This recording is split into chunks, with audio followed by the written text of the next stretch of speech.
What's kind of happening right now, which is very exciting at the same time, is that books don't have that monopoly because we're getting information from all these different sources. The book doesn't really have that obligation or the monopoly that they used to. There's kind of all this potential that kind of opens up with what do we do with these forms now. I like the idea of taking a book and kind of redefining it. And so with my work, when I seal up a book, I have no idea what I'm going to run into. By sealing it up, you're kind of creating this control over it, which is kind of a dominant position. But then once I kind of carve into it, there's this interaction again, and it's a communication between me and the content that's already there. I can't control what's going to come up on the next page, but I can kind of react to it. Most of the materials I use are pre-existing media, like books and cassette tapes, and a lot of materials that are rich with information and rich with ideas and full of connotations and meanings that people that can kind of connect to. And what I'm trying to do is redefine them in a way that kind of might make more sense and kind of bring new life to it.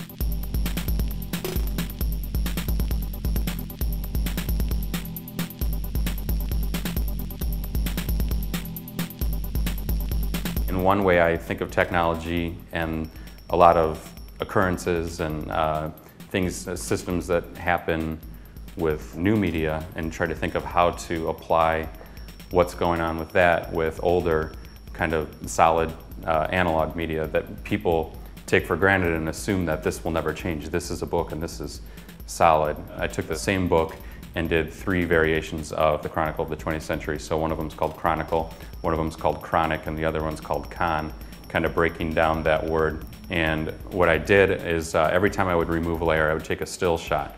So between the 3 pieces, I have over 10,000 photographs that I've taken. I put that at 12 frames per second and animated that, so it kind of has a video of the actual piece becoming excavated.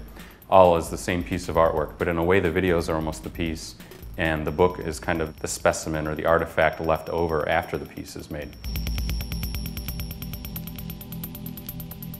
I do think of, like most media, because it's not something that is like a solid inanimate object. And even a book is never inanimate because it always has this potential to take somebody in a different direction and to kind of have a conversation. The book itself is kind of related to our head and our hands. And so I do think of the book as kind of a living material, a living body in a way. And that's part of the reason I think that people value them so much and get so disturbed by the idea of throwing away a book or destroying a book or altering a book, is because it's this valuable entity that's almost like it is alive.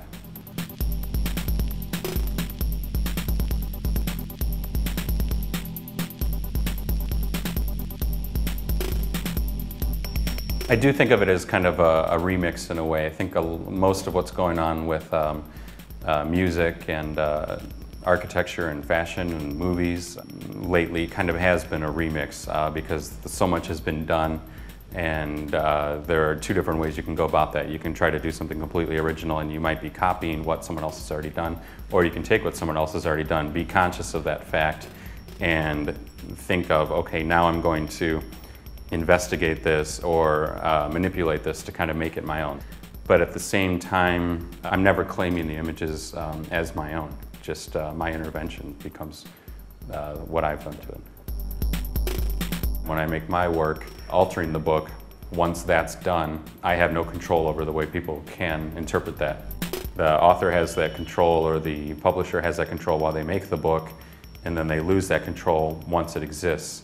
And same with my work. I kind of have that control during the process, but I completely lose that control once I'm done with the piece.